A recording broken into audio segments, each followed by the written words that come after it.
que a primeira parte do estudo, né, a gente trouxe lá as passagens do Evangelho, tanto no Velho Testamento quanto no Novo, que traziam a menção sobre a reencarnação.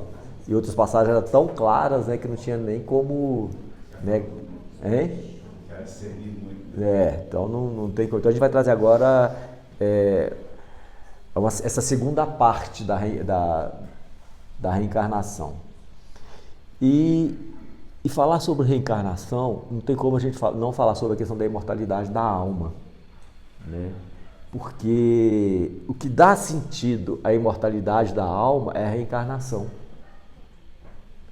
Porque sem a reencarnação, a imortalidade da alma ela não teria sentido. Não teria sentido, né? Não tem como, né, a imortalidade da alma ter sentido sem a reencarnação. Porque nós teríamos duas opções sem a reencarnação. Que a primeira opção é o céu. Eu vou morrer, eu vou para o céu. Eu vou morrer, eu vou para o céu. Vou passar lá o resto, entre aspas, da minha eternidade numa contemplação inoperante. Né? Vou ficar vendo os anjos tocando harpa e adorando a Deus. Para mim seria um tédio, não fazer nada.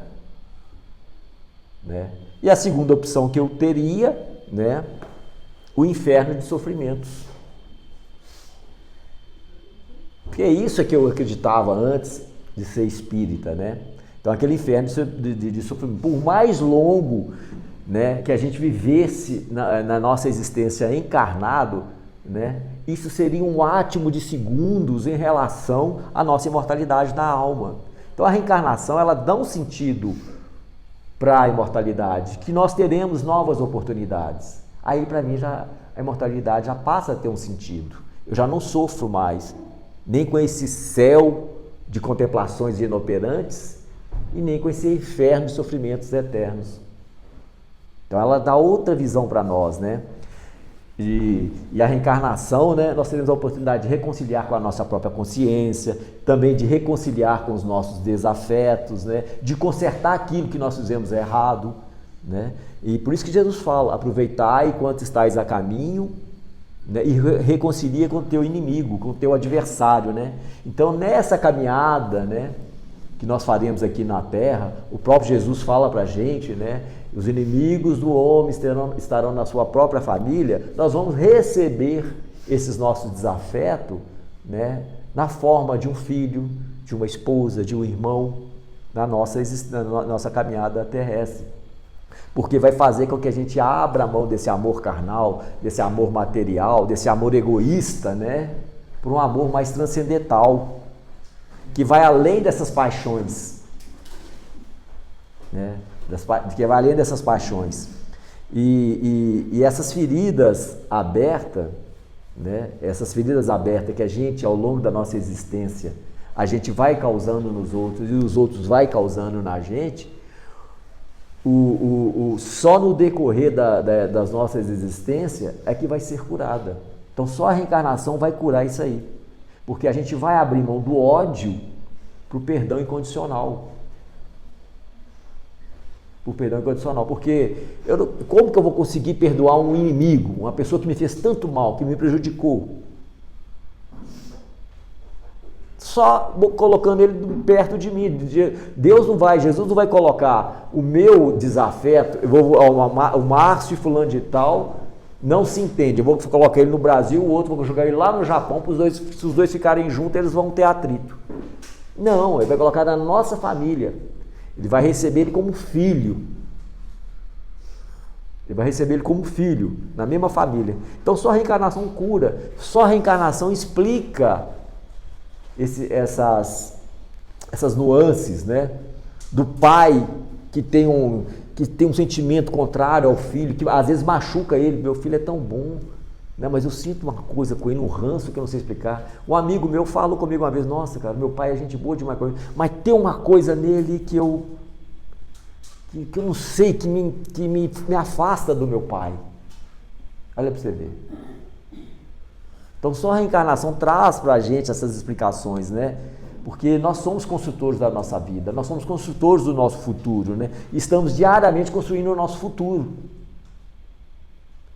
Então não pode haver uma meta mais notável, gente, do que na imortalidade da alma, de nós reencarnarmos quantas vezes forem necessárias até nós atingirmos a perfeição.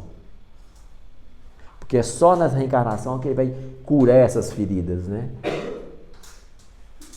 Por isso que a morte, ela não interrompe a vida, ela sempre continua, tanto para quem foi, para quem fica. Então, e o Espiritismo demonstra tanto a reencarnação quanto a imortalidade da alma, nenhuma possibilidade de haver equívoco nessas questões. Não tem equívoco, porque a doutrina espírita é o consolador prometido por Jesus. Quando Jesus lá com os discípulos, né, indo para a sua última viagem lá em Jerusalém, começa a contar lá do seu sacrifício que ia acontecer com ele. Aí os discípulos falam assim: Jesus, mas se o Senhor for, com quem que nós vamos ficar? Nós vamos ficar órfãos, nós somos pessoas frágeis, né? E se você for, com quem que a gente vai seguir? E os discípulos eram realmente pessoas difíceis, pessoas medrosas. Porque quando Jesus desencarna, todo mundo se afasta, mas quando Jesus ressuscita, os discípulos se transformaram em outro. E Paulo é tão corajoso que ele fala assim: se Jesus não tivesse ressuscitado fisicamente, todas as nossas palavras seriam em vãs. Olha a coragem de Paulo falar isso.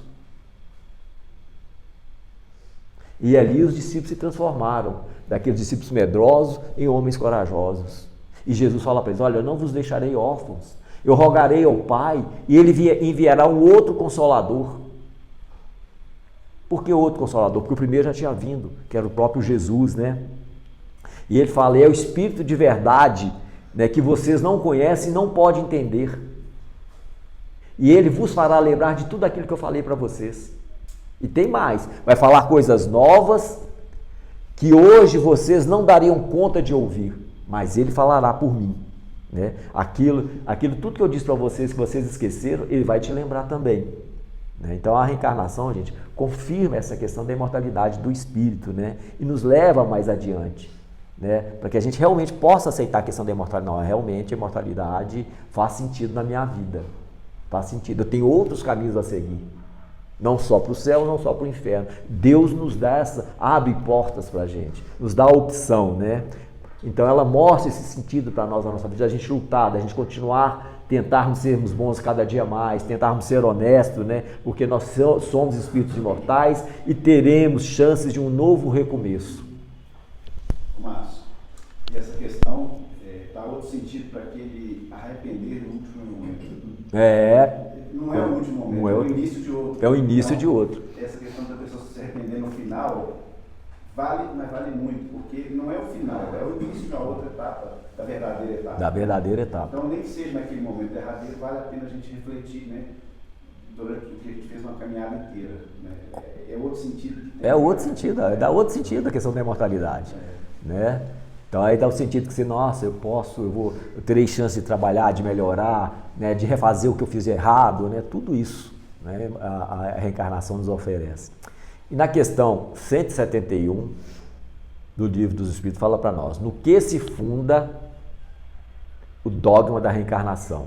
Então aqui vai confirmar tudo isso que a gente falou lá, acabou de falar agora, na justiça de Deus e na revelação, pois incessantemente repetimos, o bom pai deixa sempre aberta aos seus filhos uma porta para o arrependimento. Não te diz a razão que seria injusto privar para sempre da felicidade eterna todos aqueles a quem não dependeu de melhorarem-se? Não são filhos de Deus todos os homens? Só entre os egoístas se encontra a iniquidade, o ódio implacável e os castigos sem remissão. Então, nessa questão, ela veio trazer isso tudo para nós. Gente, igual ele fala aqui, todos nós somos filhos de Deus, todos nós teremos as mesmas oportunidades. No Velho Testamento fala para nós, Deus falando, quem me deu que eu deva retribuir, se tudo que está abaixo dos céus me pertence. Então os anjos, os arcanjos, nós, né, os demônios, entre aspas, todos pertencem a Deus. E Jesus fala para nós: Pai, das ovelhas que me confiastes, nenhuma se perderá. Então, se um espírito, seja ele qual for perdido para sempre, entre aspas, né, gente, para o mal, Deus não é Deus. Deus falhou. E a doutrina nos ensina que Deus não falha. E eu vou falar uma outra, que é uma polêmica aqui.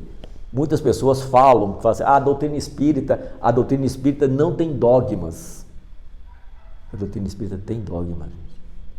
Só que as pessoas, quando falam em dogmas, lembram da Igreja Católica, né? Os dogmas da Igreja Católica.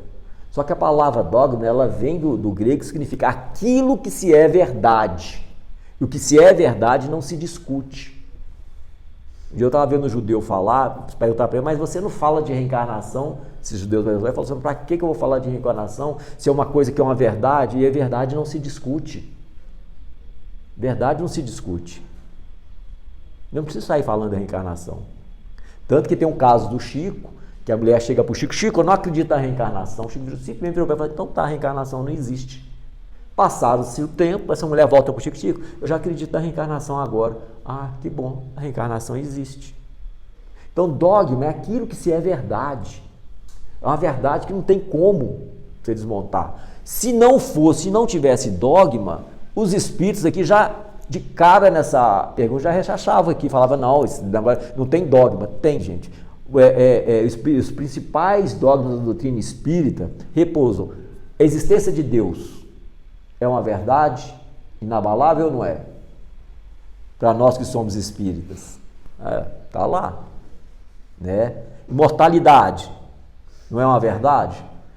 Então o dogma, no sentido espiritual da palavra, aquilo que é verdade e não tem como se contradizer. Ah, mas eu não acredito. Tudo bem, opinião sua. É opinião sua. Não vai mudar. Não vai mudar. Né? A possibilidade de comunicação entre planos espirituais. Né? A questão da mediunidade. É um dogma espírita. É uma verdade que não tem discussão aqui no nosso meio. A diferença, Márcio, é que esses dogmas, né, que você está dizendo aí em relação à doutrina, eles não são impostos, eles são construídos. Construídos. Ninguém vai para a fogueira por causa disso. Não, você tem que construir isso aí. Aí, a partir do momento que você construiu, você acreditou, né, trazendo em relação ao significado dessa palavra, o dogma apareceu, porque dogma é aquilo que é verdade. O dicionário está com aquilo que é verdade. Então, é construído. É construído. Imposto, né? Não é imposto de forma nenhuma. Pluralidade dos mundos habitados, né? A questão da reencarnação. Né? Então, isso tudo para nós da doutrina espírita são verdades, né? Que somos espíritos, são inquestionáveis. Ah, mas eu tenho dúvida, então tudo bem. Né? Ao passar do tempo, né? Se você for estudar, você vai ver que realmente isso é uma verdade. E outra coisa, que eu estava numa reunião, eu fui numa casa que eu falo lá uma vez no mês, segunda-feira fui lá assistir uma reunião. Dentre outras coisas que o rapaz falou lá, que eu não concordei, até questionei ele falou uma coisa que está crescendo no movimento espírita. É bem polêmico isso aqui. Ele falou o seguinte, a doutrina espírita não é religião.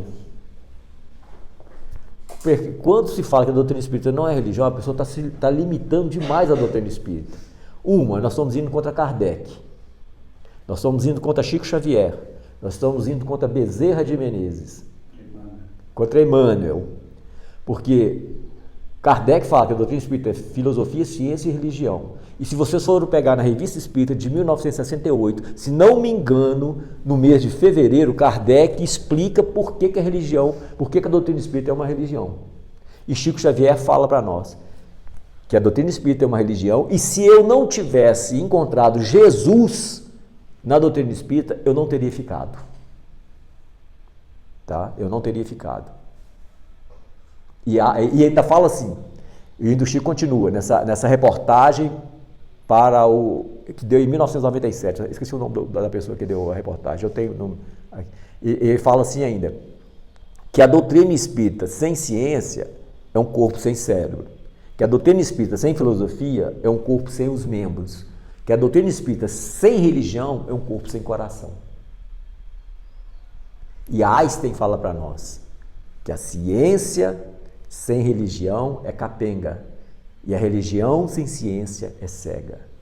Então nós temos que entender qual que é o sentido da palavra religião. né, que veio do verbo grego. Né? O sentido da palavra da religião é nos religarmos a Deus.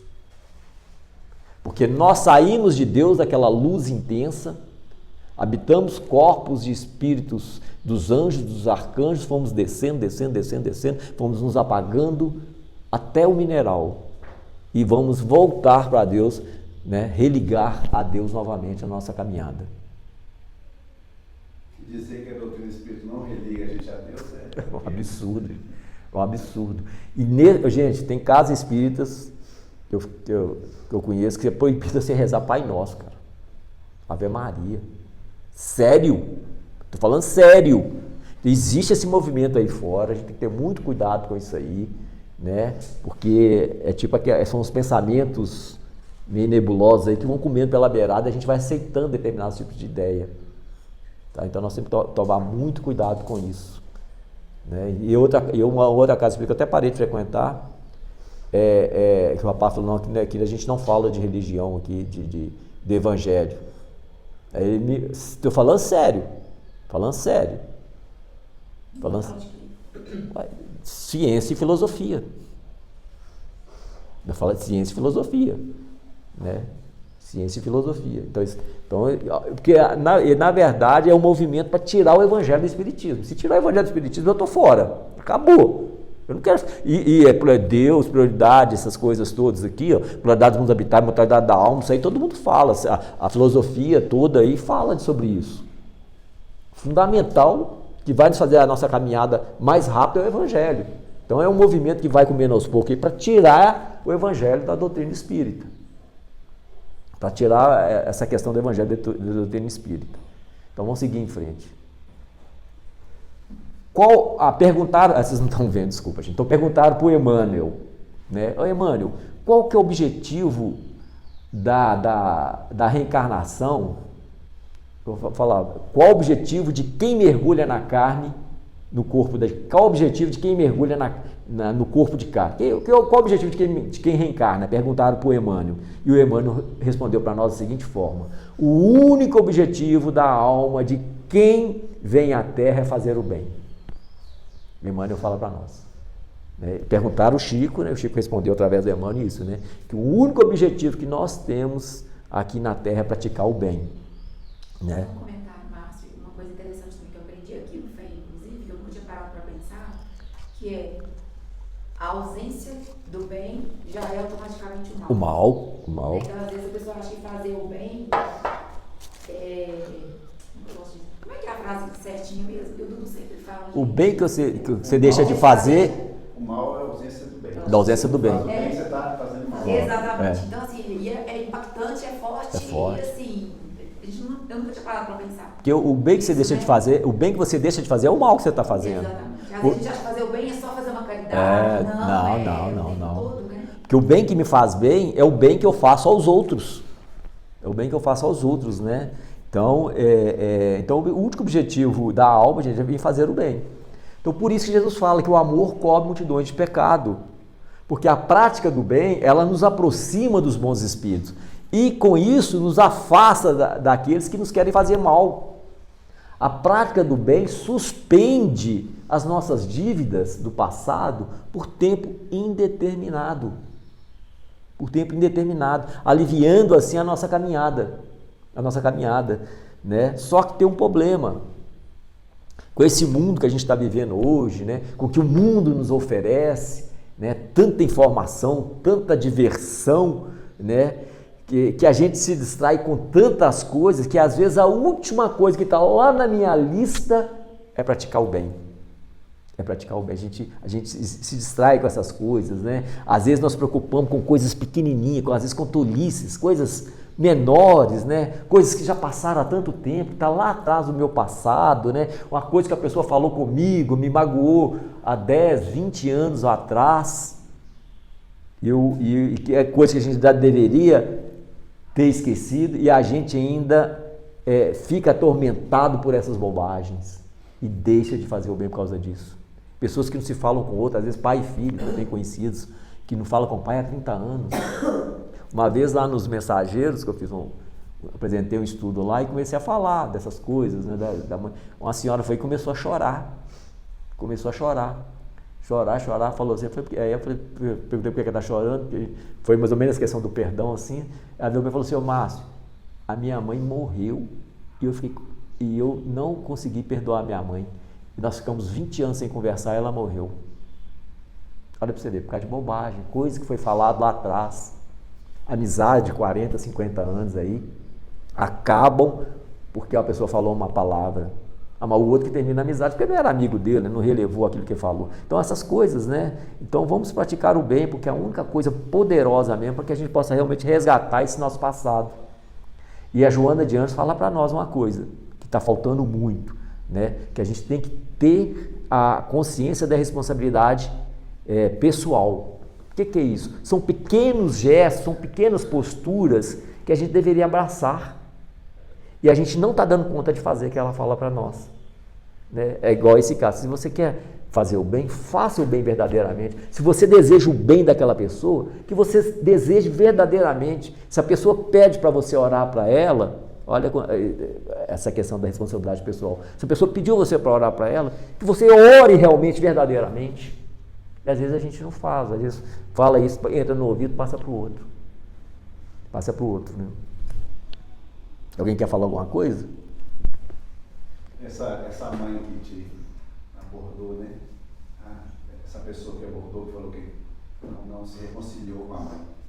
Olha a bênção da reencarnação aí, trazendo uma oportunidade para ela numa próxima vez. Né? Com certeza. Olha, tudo bem, você devia ter feito, não fez, errou, a outra também errou, mas não tem outra chance. Vai se reencontrar, né? Nós vamos se reencontrar. Às vezes reencontra lá no plano espiritual, bate um papo lá, chega, né, vê a tolice que fez, porque o Nietzsche tem uma frase que fala o seguinte, que nós só sabemos a altura que elevamos as nossas torres só depois que estamos fora dela. As nossas dificuldades são as mesmas coisas. Às vezes a gente passa por determinadas situações aqui, né, a gente está lá naquele turbilhão ali, e a gente não consegue enxergar, mas quando a gente afasta, poxa, que besteira que eu fiz.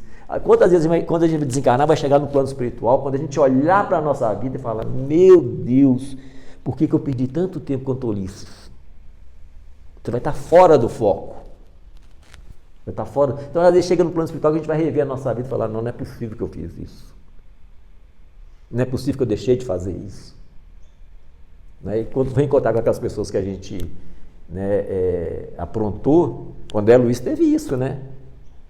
Quando ele vê uma pessoa lá no plano espiritual, ele não soube onde botar, se fosse uma avestruz, ele enfiava a cabeça debaixo da terra. A pessoa que tinha lá, que o pai tinha prejudicado, né, tomou tudo que teve e fez aquela pessoa viver na miséria. O André Luiz, quando viu ele assim, falou que queria correr. E a pessoa já tinha perdoado o André Luiz, ia perdoado a família dele. Né? E o André Luiz, com um sentimento de culpa, né, queria correr. O que o rapaz fez? Chegou lá, abraçou o André Luiz, abraçou o André, como é que você vai? Então, mas a gente esquece, passou. E é o que a gente devia fazer aqui, né? Uma coisa que eu acho legal do espiritismo é o livre-arbítrio, o respeito, tanto que eles pregam o livre-arbítrio mesmo, diferente de outras muitas religiões que existem por aí, né? Se a gente pega a questão da ciência, né? Você vai estudar PNL, que é Programação Neurolinguística, eles falam que existe a verdade e existem as interpretações da verdade. Não é verdade absoluta, ninguém tem acesso. Não tem. E o espiritismo nos deixa muito à vontade para interpretar de acordo com os nossos valores, a nossa maturidade, a nossa alma, né? Por isso que o Emmanuel fala, acho que é Emmanuel mesmo que fala que a verdade é como um espelho que se pacificou na Terra, né? Cada religião tem um pedacinho da verdade, a ciência tem um pedacinho da verdade, a filosofia tem um pedacinho da verdade, né? A verdade como um todo é só Deus. O que é a reencarnação? Volta do espírito à vida corporal. A reencarnação pode ocorrer imediatamente depois da morte ou após um lapso de tempo mais ou menos longo, durante o qual o espírito permanece errante. Então a reencarnação pode recorrer imediatamente, dependendo da situação do espírito, ou pode ter um tempo mais longo para o espírito reencarnar. Isso vai depender de cada espírito. Eu já contei para vocês que o caso do Dr. Inácio contou para nós que de um cidadão do plano espiritual, de um conhecido deles, que o pessoal apelidou de Matusalém, porque já estava ali séculos no plano espiritual e não queria reencarnar. Aí eles armaram lá para ele e ele reencarnou. E depois de muito tempo, porque tem espírito que passa, às vezes passa 2, 3, 5 anos, 10 anos no plano espiritual, como tem aqueles que passam 20, 30, 50, 100 mil, 2 mil anos no plano espiritual sem reencarnar. Márcio, a doutrina informa que, em média, né, na situação normal, você vive, se você desencarnou no tempo certo na Terra, por exemplo, você está programado para viver 70 anos, você desencarnou por 70 anos naturalmente, você vai passar mais ou menos via de regra, esse tempo lá no hospital se preparando para uma próxima. Então a maioria é baseada isso mesmo, é isso mesmo. É nisso aí, mas tem as exceções. Tem. Outros demoram mais. Demoram mais. Então, no caso do André Luiz mesmo, o André Luiz, ele, né, já tem um tempo. Já tem um tempo. Né? Eu acho que ele Já reencarnou. Mas ele passou um tempo maior do que ele viveu. Lá, por quê? Porque ele começou a contribuir, né, trazendo esses relatos, mensagem, sendo útil lá. Daí, depois que ele veio para cá para ser provado. Né? Emmanuel, por exemplo, Emmanuel já está reencarnado, né? Isso, reencarnou no ano 2000. Ele também passou um tempo maior na última encarnação dele. Tem um amigo meu, né? E ele me conta um caso de uma pessoa amiga dele, que a esposa dele era adolescente, devia estar com seus 12, 13 anos, ali adolescente. A mãe foi subir num armário para pegar aquela última parte lá do guarda-roupa, né? Para pegar uma coisa lá em cima. E ela desequilibrou da escada, caiu, bateu a cabeça e desencarnou. Aí essa menina, a filha, depois de um certo tempo, não sei se é 15 ou 20 anos, depois de um certo tempo, ela casou, namorou, casou, noivou e teve uma filha com uns 3 anos de idade. E eles eram evangélicos nessa época. Aqui de Belo Horizonte, me parece. É daqui de Belo Horizonte essa pessoa. E teve uma filha. Essa filha virou para ela e falou assim: ô mãe, você lembra quando eu era sua mãe? Ela falou assim: que papo é esse, né? Deus é minha mãe. Você não lembra quando eu fui subir lá na escada para pegar no guarda-roupa, eu caí, bati a cabeça e morri? Ela tomou um susto, né? E foi consultar o pastor. O pastor falou: não, porque o demônio tem o poder disso, daquilo, né? Então você está sendo enganada, que isso não existe. Aí aí depois ela foi procurando, a filha sempre falando nisso, que ela era a mãe dela, né? E ela foi procurar um centro espírita. Lá nesse centro espírita, esse amigo meu me contando, né? Porque ele conhece esse casal. O centro lá e confirmou para ela que ela realmente era a mãe dela. Era a mãe dela. Tem vários vídeos de crianças no mundo, né? Ao redor do mundo que falam coisas assim, desse nível. Então, quer dizer, ela foi um exemplo, não passou muito tempo, foi de 15 a 20 anos só, que houve a necessidade dela voltar. Agora, qual necessidade a gente não sabe. Particularidade. Particular. Cada situação, cada espírito. Não dá pra gente cravar quanto tempo, mas E dentro daquilo que você falou aí do tempo que a gente passa lá, que via de regra é mais ou menos aquele tempo que nós temos programado na Terra que a gente passa no plano espiritual. Via de isso. Não é uma coisa pontual, engessada não. Varia de espírito para espírito, de necessidade para necessidade, né? Então, lá em Êxodo, capítulo 20, versículos 5 e 6, Deus fala o seguinte: porque eu sou o Senhor teu Deus zeloso, sou Deus zeloso que castiga os filhos pelos pecados de seus pais na 3ª e 4ª geração daqueles que me desprezam, mas trato com bondade até 1000 gerações aos que me amam e guardam meus mandamentos. Então a gente sabe que o espírito ele herda dele mesmo, né? Eu venho do meu próprio espírito, de minhas múltiplas existências, porque eu sou herdeiro de mim mesmo. Então Deus está falando para nós que castiga os filhos dos pecados dos pais na sua 3ª ou 4ª geração. O que ele está falando para nós aqui, né? Que eu posso vir como meu bisneto ou meu tataraneto, né? Que, se o pai errou, o castigo na 3ª ou 4ª geração, que a primeira geração vai ser meu filho, a segunda meu neto, a 3ª meu bisneto, a minha 4ª geração será meu tataraneto. Então dá tempo de eu ir para o plano espiritual, me preparar, né? Me fortalecer e vir aqui novamente, reencarnar novamente, para botar em prática aquilo que eu aprendi. Deu para perceber isso aqui, gente? Então, quer dizer, Deus castiga, né, o pecado dos filhos dos seus pais na 3ª ou 4ª geração. Aí já faz sentido, a Ricardo já faz sentido para nós. Essa interpretação é interessante, porque às vezes, quando a pessoa não acredita em reencarnação, aí você pergunta assim: então o que você me explica? Na mesma família, reencarnar uma criança com problemas físicos, problemas mentais, e uma criança saudável. Por que essa diferença? Aí, quando eles não acreditam em reencarnação, eles falam assim, não, o pai está sendo castigado. A mãe está sendo castigada, os pais estão sendo castigados. Mas e aquele espírito ali? Ele veio só para castigar os pais? Não. Então, a gente vai ver isso aí. Essa interpretação quebra isso. Quebra isso. Mas essa palavra castigo não é muito forte, não? Sim. Não, porque na verdade, Deus não castiga ninguém, gente. Isso é a linguagem da época. Mas é porque fica forte, né? Existem religiões que ainda utilizam essa palavra, essa ideia, né? Então, essa questão do castigo não é nada mais nada que a gente mesmo resgatando. Não, porque a palavra castigo, na verdade, gente, o hebraico e o aramaico é uma linguagem pobre. Então, essa questão é uma linguagem de época, isso aqui é uma linguagem que tem mais de 4.000 anos atrás. Então, é uma linguagem de época. Porque Deus não castiga ninguém, porque as leis de Deus são leis, são consequências. Né? Então, não há castigo, há consequências. Você fez X, a consequência vai ser Y. E mesmo assim, é variável. Ainda tem a misericórdia divina, tem os atenuantes, tem os agravantes, tem tudo. Tem tudo. Ninguém, gente, se uma pessoa comete um assassinato, o peso da justiça de Deus é um, se eu cometer um assassinato, o peso da justiça de Deus é outro. Porque Paulo fala para nós, aquele que não conhece a lei, faz a lei. Aquele que conhece a lei será julgado pela lei. Então a lei de Deus não é nem de igualdade, ela é de... gente, me deu... É proporcional. A intenção, porque Deus julga a intenção. Esqueci a palavra aqui que fala aqui, mas eu vou lembrar. Então, ele julga a palavra. Porque na aldeia de índio, você não vê índio aleijado nem nada. Por quê? Porque quando nasce um índio aleijado, o que diz a tradição? Isso é mau agouro, mata. Tanto que eles estão fazendo um trabalho com as aldeias indígenas. Olha, não mata não. Já que você não quer esse filho com defeito, traz para nós aqui, a gente vai botar ele numa creche. Está fazendo esse trabalho com eles lá. Quando chega um filho com algum defeito físico, mental, alguma coisa, os índios deixam na floresta para ele morrer, para matar. Vai nós, com a doutrina espírita, com esse conhecimento, querer só abortar alguém. Você acha que o peso da justiça divina vai ser mais sobre mim que tem esse conhecimento ou sobre aquele que não conhece a lei?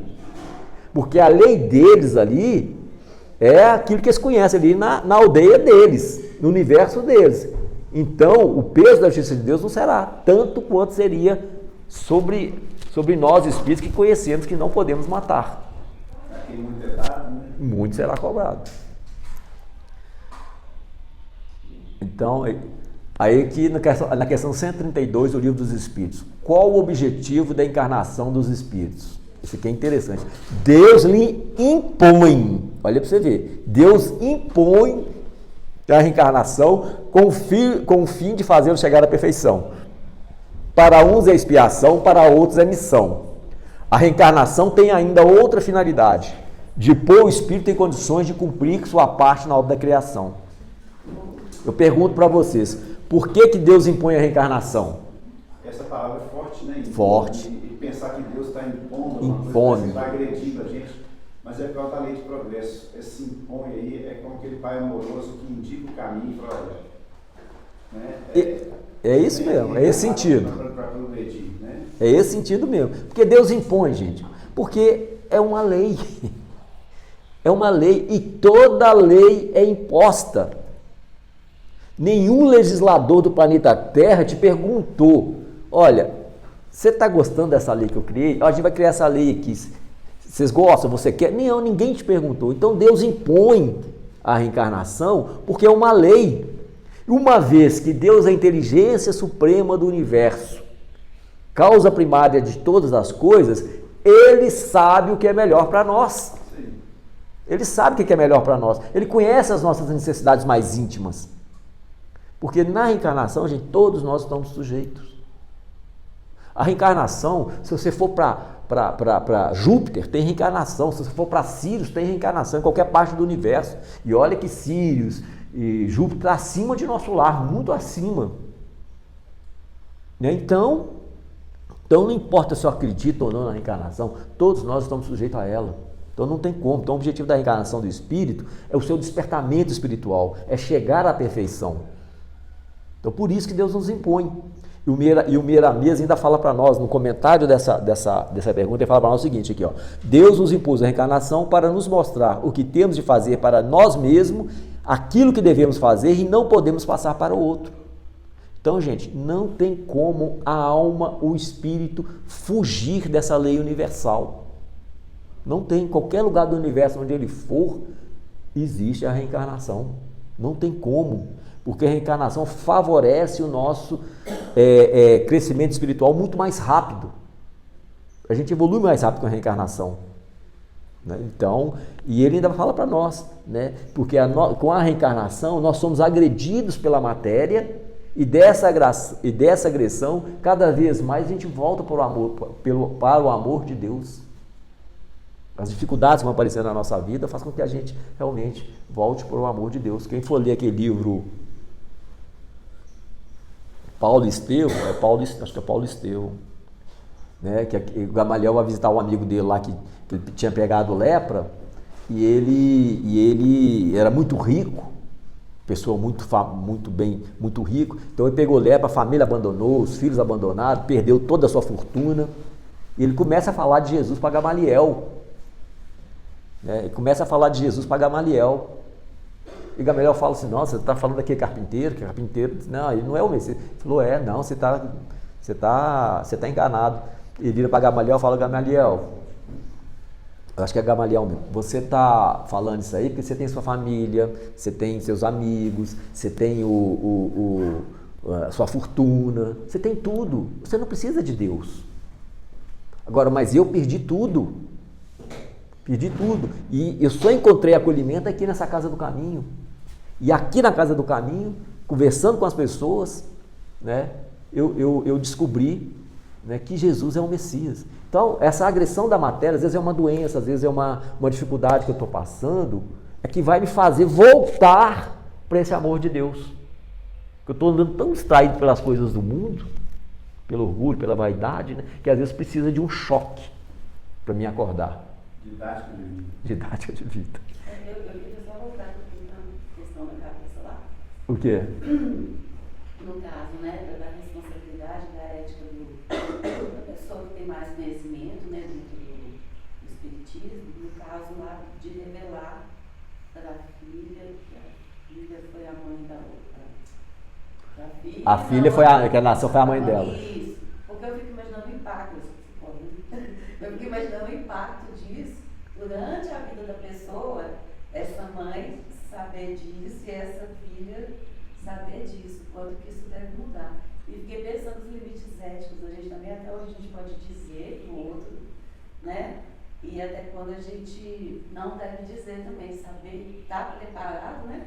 Para ver se aquela informação vai realmente fazer diferença na vida daquela pessoa. Porque eu fiquei pensando, é muita...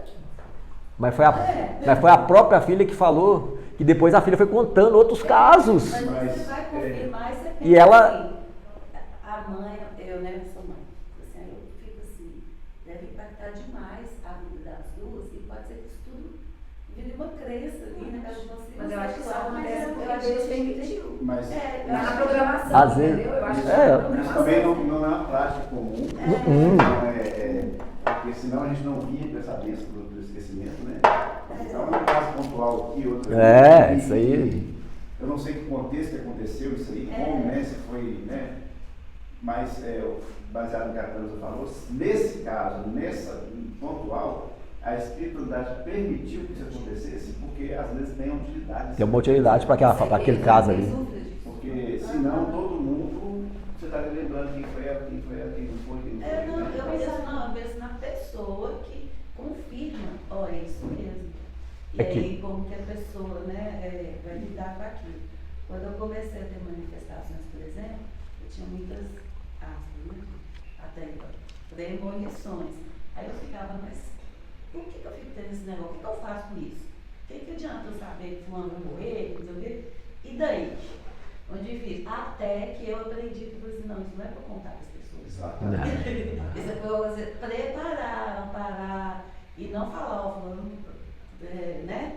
Vai acontecer uma coisa ruim. Porque senão você interfere na pessoa, né? A espiritualidade bem orientada não depois faz isso. Tá? Mas a mediunidade ela é neutra. A mediunidade é como uma visão. Eu quero ver aquele monstro lá, estou olhando para ele. Não, eu quero ver aqui agora, estou olhando para lá. É neutro.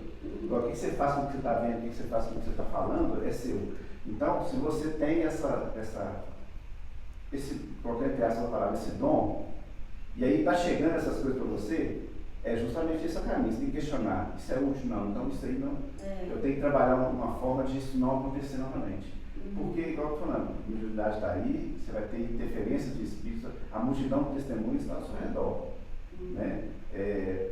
Dudu fala uma frase muito interessante: você é médium das forças com que você se afina. Entendeu? Então, por isso que é importante a gente ter esse momento que a gente está tendo aqui, é importante a gente fazer o culto no lar, é importante a gente estudar o evangelho, é importante a gente estudar a doutrina. Por quê? Porque quando chega algo nesse nível, você está preparado para dizer assim, olha, isso aqui não tem utilidade nenhuma, eu não vou fazer nada com isso, eu não vou dar andamento nessas coisas. Você falando isso, com o tempo, esse pessoal que está chegando, te intuindo essas coisas, que nem sempre é verdade, às vezes estão falando, o Márcio vai morrer semana que vem, mas ele não vai, ele está falando com você, né? Então, você, a partir do momento que você estuda, que você entende que isso não tem utilidade, que isso não tem fundamento, você começa a bloquear essas ideias dentro da sua cabeça. Isso é para todo mundo, não é só para ela não, gente. A gente também, todos nós somos médios de intuição. Então, às vezes chega uma intuição que não é legal. Como a gente está aqui estudando, tá? Tem o caminho, tem a referência, que é Jesus, tem as obras para nos ajudar. A gente consegue já criar raciocínio em cima daquelas ideias erradas que vem na cabeça da gente. Né? Então, o conhecimento que a gente está adquirindo aqui com as palestras, com tudo, é justamente para isso, para bloquear esse tipo de coisa, e a gente pensar, isso não é útil, o que eu vou fazer com isso? Nada. Com o tempo eles vão se afastando e não vão te dar mais intuição nesse sentido. Né? Agora, quando acontece, igual o Márcio citou ali, que existe um distúrbio, que a menina está falando o tempo todo, que eu sou fulano, que eu sou aquilo, que eu sou isso, que eu sou aquilo.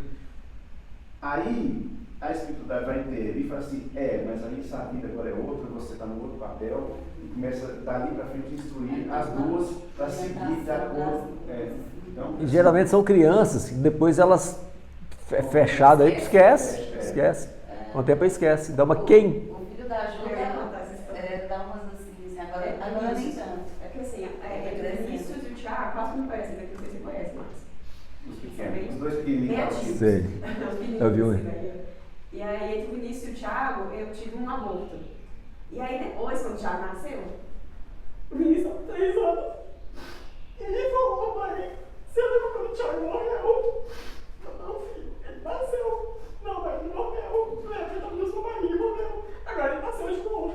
Com certeza. O Vinícius tinha 3 anos. Então, pra mim, com certeza. eu vejo a situação da criança, da mãe, da filha que voltou, fosse pra ele entender, é só chance de novo, tá tudo bem. Pra mim foi. Mas ninguém nunca chegou comigo e confirmou isso, tipo, é mesmo. Mas eu senti também que eu comecei a chorar. E o Vinícius simplesmente saiu. Pra mim foi um recado, mãe, tá tudo bem. Foi um recado, Mas geralmente. Não sei se eu não espero. Não, mas é verdade o que ele falou. E geralmente acontece isso mesmo, aquelas mães que têm aqueles abortos espontâneos, o filho volta novamente. Volta novamente. Isso aí é com certeza. Vários se não te consolou. Nossa. Então, assim, pronto. Tem coisas que são reveladas para ter um motivo. Tem um propósito. Né? Pra mim foi em casa, morri, mas voltei. A vida continua, né? Foi o irmão mais velho que chegou e me falou, e do nada, ele era bem pequenininho, tinha 3 anos. Pra mim aquilo me consolou. Você tem isso como bênção. Aconteceu, se dizer, fica tranquilo. E você tem como bênção isso aí. Isso é uma bênção na sua vida, tá? Você saber dessa situação. E aí você entendendo a reencarnação, estudando, aí você fica mais tranquilo. Somente da alma, eu fiquei feliz também de saber. Mas naquele momento ele precisava ter vindo um pouquinho. Quem veio? Fez uma limpeza. Fez muito bem. Com certeza. A doutrina Não, demais, isso é muito consoladora, né? Muito consoladora. Então aqui, ó. E outro objetivo da reencarnação é pôr o espírito em condições de cumprir a parte na obra da criação. Né? Então nós somos co-criadores de Deus. Então, nós somos co-criadores de Deus. Mas em que situações nós cooperamos com Deus? Ou vocês acham que quando a gente reencarnou, esse mundo já estava todo assim? Né? As coisas aconteceram no passe de mágica. Nasceu os prédios, nasceu os carros, né? Essa tecnologia toda assim veio do nada. Porque muitas pessoas falam assim, o universo começou do quê? De uma explosão, do Big Bang. E essa explosão veio de onde? Veio do acaso. Né? Uma coisa tão inteligente tinha que ter uma ação inteligente por trás. Então nós somos co-criadores de Deus, né? Então essas casas, esses prédios que a gente tem aqui no planeta Terra não foram criadas sozinhas. Nós construímos os prédios, e isso aí nós estamos cooperando com Deus, igual traz aqui, né?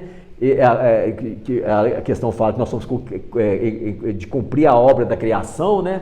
Nós usamos os materiais que haviam na natureza e construímos isso tudo aqui, né? Igual a roupa que vocês estão vestindo, né? Deus deu o algodão, deu a semente do algodão, o homem plantou, né? O homem teve que construir colher o algodão, teve que construir uma máquina para tecer o fio, depois para fazer o tecido e desenvolver as roupas. Então nós estamos cumprindo essa parte nossa da criação divina. Então por isso nós somos co-criadores de Deus.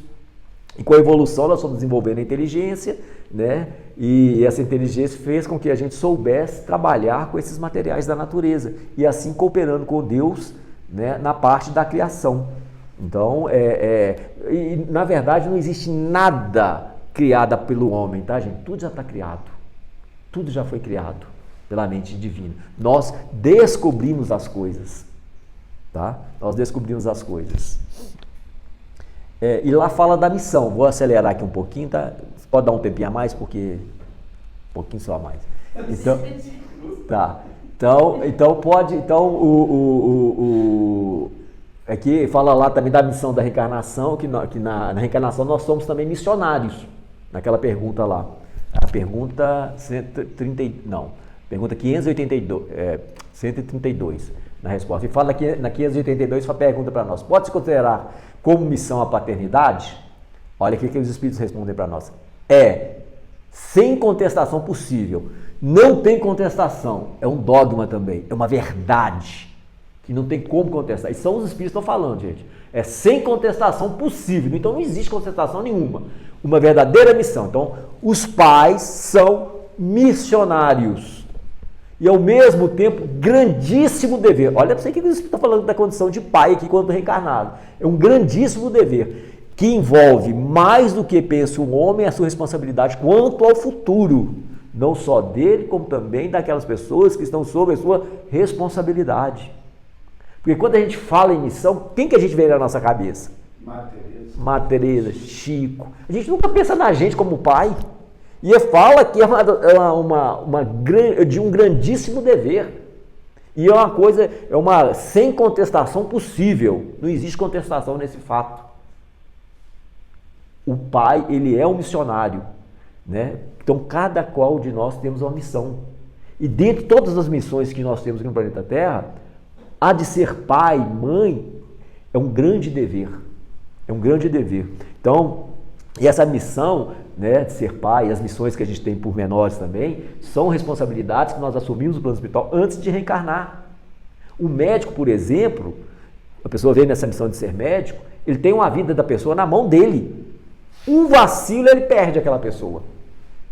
O juiz de direito, né, ele com uma canetada, ele pode fazer justiça, ou com uma canetada ele pode fazer a maior injustiça do mundo, pelo qual ele também será responsável. Ele vai ter que responder. Então, ser pai, ser mãe é um compromisso grandioso, é uma missão grandiosa, né? Assumido na espiritualidade para recolocar os seus filhos no caminho para Deus. Aí, religar a Deus, né? Então a gente vai preparar os nossos filhos para o futuro da Terra, o futuro regenerado. Nós temos que regenerar as almas dos nossos filhos. Aí teria mais aqui para falar. Não, vou falar isso aqui. Deus colocou o filho sob a tutela dos pais, a fim de que esses dirijam pela senda do bem, e lhes facilitou a tarefa, dando àqueles uma organização débil e delicada, que o torna propício a todas as impressões. Então, como Jesus falou, né, os inimigos do homem estarão na sua própria família, a gente vai receber aquele adversário do passado, a gente vai beijar, a gente vai amar, a gente vai acolher, e é interessante que ele coloca aqui, além de colocar na senda do bem, que a gente vai receber uma organização débil e delicada. Jesus fala para nós, não se põe vinho novo em odre velho. que ele está falando para nós aqui? Né? Ele está falando para nós o seguinte: você vai receber ali o cidadão com o seu cérebro, né? Tipo assim, como se fosse um HD, zerado. Não manifestou nele ainda o seu passado. Ele está zerado. Então ele está, igual ele coloca aqui, ó, e que torna propício a todas as impressões. Então você vai colocar no seu filho as suas impressões, o seu conhecimento, os seus exemplos. Então a gente vai começar a imprimir no cérebro do nosso filho, na mente dele, né, aqueles conhecimentos que a gente tem. Por isso que quando a criança chega aos 14 anos, que é aquela adolescência, e o pessoal fala assim, muitos falam, é a aborrecência, né? Por quê? Porque vai vir um choque das informações que ele está trazendo da vida atual, que os pais passaram para ele, mais a informação que está brotando lá no inconsciente dele. Então há esse choque de informação, do novo com o velho. Até a gente, para mim aceitar a doutrina espírita, a primeira coisa que eu falei, Jesus, pelo amor de Deus, se esse lugar não for bom para mim, me tira daqui. Porque eu vinha de uma escola religiosa totalmente diferente. Então houve aquele choque de ideia do passado com um choque de ideia com as ideias novas. Fiquei em conflito no início. Mas se eu precisar, mas para mim absorver essas ideias novas, eu tinha que ceder espaço a elas. Tinha que desvaziar o meu corpo, né? e trazer essas informações novas para dentro. E continua, muitos há, no entanto, que mais cuidam de aprumar a árvore do seu jardim, fazê-las dar bons frutos em abundância, do que formar o caráter do seu filho. Então nós somos mais preocupados com as questões externas, da aparência, do que meu filho vai ser, se vai ser doutor ou não, do que as questões espirituais. Né? Ninguém chega perto de um filho novo, né, e chega para ele, dá um evangelho, segundo o Espiritismo para criança, um livro dos Espíritos para criança para ele. Né? Quando o filho nasce, a nossa preocupação maior, vou dar a camisa de futebol do meu time para ele. Aí a questão da religião, e muitos falam, não, a religião ele decide quando ele crescer. Né? E quando ele crescer, ele decide. Aí depois vai falando aqui, se o filho sucumbir, porque os pais, né, não deram muita atenção, aí os pais vão se responsabilizar pelos filhos, os pais vão se responsabilizar pelo sofrimento dos seus filhos. Aí vem aquela questão dos filhos herdarem os pecados do pai, mas isso aí é uma outra história, tá, gente? Precisamos do próximo capítulo. Então Jesus fala para nós, não pensa que vim trazer a paz à terra, não vim trazer a paz, mas a espada, pois vim fazer com que o homem fique contra seu pai e sua filha contra sua nora e sogra, e os inimigos do homem estarão na sua própria família. Né? E aí, está lá em Mateus 10:34, aí a gente reclama da esposa desequilibrada, a gente reclama do marido faltoso, do filho rebelde, né? Tem lá o caso do Sigismundo lá no livro, acho que é os Mensageiros, né? Que ele mata o pai, a mãe, acho que vai para um prostíbulo, depois ele pede perdão, ele volta na mesma família como filho do mesmo pai, da mesma mãe, né? E as coisas vão se desenrolando lá. Eu tinha até um filmezinho aqui que não dá para passar desse aqui. Então, gente, os laços de famílias, eles são reforçados pela reencarnação e rompidos pela unicidade das existências, né? Então, a reencarnação, ela fortalece os nossos laços de família porque dão oportunidade de continuidade, né? De a gente refazer, de a gente se perdoar, né? E compartilhar uma nova existência. Já quem acredita que não existe a reencarnação, a unicidade da existência, ela só tem um caminho que vai seguir, o caminho do céu ou o caminho do inferno, e seus entes amados nunca mais vão se encontrar. Então, isso aí é mais penoso que tudo. Vou adiantar aqui, gente. E outra coisa que as religiões falam, que fala o seguinte, não existe reencarnação, porque lá em Hebreus está escrito, 10:27, e como todo homem está destinado a morrer uma só vez, depois disso haverá o julgamento. Os evangélicos, as pessoas usam muito esse versículo e esquece daqueles 20, 30 versículos falando sobre reencarnação, né? Então, quando ele coloca assim, e ao homem é destinado a morrer uma só vez, ele está falando do homem, ele não está falando ao espírito é destinado, ou a alma é destinado a morrer uma só vez, está falando do homem, está falando do homem Márcio, do CPF X, da identidade Y, né? Esse Márcio aqui vai morrer uma só vez mesmo. Né? Vai morrer uma só vez, depois disso vai vir o julgamento, o plano espiritual, né? Você vai lá, questão do julgamento, essas coisas, essas histórias todas, né? Então, a minha personalidade, Márcio, é dado morrer uma só vez. Já o espírito é imortal. Aí eu vou voltar com uma outra personalidade. Tanto que lá quando o anjo Gabriel fala para o pai de Zacarias, fala para o pai de João Batista, que é Zacarias, que ele virá em espírito e virtude do Elias. A alma só pode vir em espírito e virtude mesmo, gente. Ele não vai vir mais como Elias, mas ele vai vir em espírito e a virtude de Elias. Quer dizer, tudo aquilo que ele conseguiu ganhar durante as suas existências, ele vai reencarnar e reencarnou como João Batista, em espírito e virtude de Elias. Né? Então, é isso aí. E outra coisa, quando falarem para nós assim, não, mas vida só existe uma, tá certo. A vida é só uma mesmo que nós temos. Existência nós temos várias, mas vida é uma só que a gente tem. Tá? Aí nós vamos ter várias existências. Só para finalizar aqui, tinha uma mensagem muito bonita do Emmanuel aqui que a gente tinha comentado, do livro Leis de Amor. Eu vou só parar aqui, vou passar para frente, que fala o seguinte: quem é quem? Lá está no livro do Emmanuel, Leis de Amor. Quem é quem? O marido faltoso. O marido faltoso, gente, é aquele mesmo homem que um dia inclinamos à crueldade e à mentira. Então, reclamar do marido faltoso aí, ó. Então, fomos nós mesmos que criamos aquela criatura, né? Que é aquele marido ausente, é o mesmo esposo lá do nosso passado, que nós abandonamos, que nós enganamos com as nossas atitudes, que levaram aquela criatura ao sofrimento. E hoje ele volta. No inconsciente dele tem alguma coisa com essa minha esposa aqui que... Então, o marido faltou. Então, nós tratamos com desprezo, nós mentimos, nós fomos cruéis, né? Nós traímos a sua confiança. A esposa é desequilibrada. Isso é o Emmanuel que fala para nós, tá, gente? É aquela mulher que, certa feita, relegamos a necessidade e a viciação. Então, aquela mulher que nós desprezamos no passado, que nós encaminhamos a um poço de loucuras, né? Usamos e abusamos da sua boa vontade, do seu amor.